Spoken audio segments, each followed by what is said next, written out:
However, the first act, or at least the first chunk of the first act, functions as the status quo. We're dropped into the story world right before the crazy shit happens, so that we can see how things normally are. We get to see the characters pre-arc. They have unbothered beliefs. If there's one thing I need from my first act, it's a sense of the deepest, most fundamental beliefs of the characters, not what they want. A want is too shallow. Wants are extensions of beliefs, so you can't just say, oh, my protagonist's goal is she wants to be an astronaut, because what does that mean? On a thematic level, that's fluff. It's like if I asked what the model of your car was and you said blue. It's not deep enough. You need to trace that want back to a belief. If the want is, I want to be an astronaut, maybe the belief is, space is a way for me to run away from my problems. And suddenly we reach the actual heart of the character. She's an escapist. The reason I prefer this belief-centric storytelling is that it accounts for the full range of human drives. If you think about stories solely in terms of wants and motivations, you'll have a pretty easy time writing stories about ambitious, driven characters who have big goals or ideals. But this model breaks down when you have to write a character like Rocky Balboa.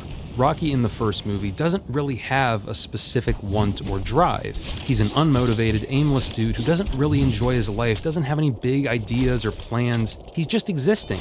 But Rocky is one of my favorite fictional characters ever because his arc transcends the superficial want nonsense and gets to the belief that underlies it. Rocky believes he's not capable of achievement. He believes he's not worth it. So we see that up here in the want slot, it could really be anything. It could be a lack of want. It could be a habit or occupation.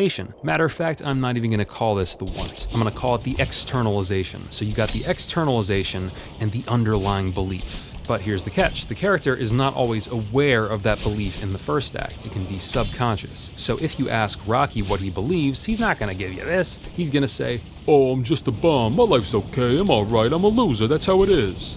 So we've distilled the character into two components, the externalization and the big, ugly self-belief underneath it all. In Act 1, we get the externalization, the behavior or the superficial ones, and when another character asks about it, hey, why are you like this? We get the lie. In Act 1, the character is not even aware of the deeper belief. Rocky does not realize that he has extremely low self-esteem, because the lie is working like a charm. That's the Freudian ego. So the belief, the self-belief, is the thing your character is up against. That's the big dramatic question. Can they overcome the belief? This belief I speak of is also called the wound. It's true that no one escapes childhood unscathed, so in a sense, the fundamental belief is the wound. But I think the term wound implies that the writer must put the trauma first and foremost, constant flashbacks to dead wife and so on and so forth, whereas I prefer to put the focus on the belief caused by the trauma. I also don't like the word wound because it's very moralizing, and I want a vocabulary that not only works for stories about heroes overcoming their problems, but for any character undergoing any change. Hence, moral neutrality. That's the name of the game here, stay with me. A lot of writers talk about arcs in terms of flaws and lessons. A character starts with a flaw, and they have to learn a lesson and overcome that flaw. This language is rather common, because it is indeed a helpful way to conceptualize character arcs. But I think I can do better. My problem with the flaw/lesson system is that it doesn't account for the fact that growth means different things for different people. If Blover's arc is about her learning to open up about her feelings, then as per the flaw lesson model, opening up about your feelings is designated as the good end of the spectrum.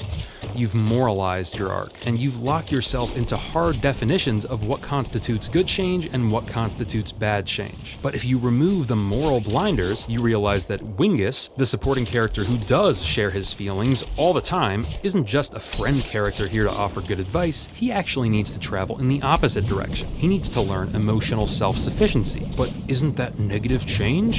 Not for him, it's not. Growth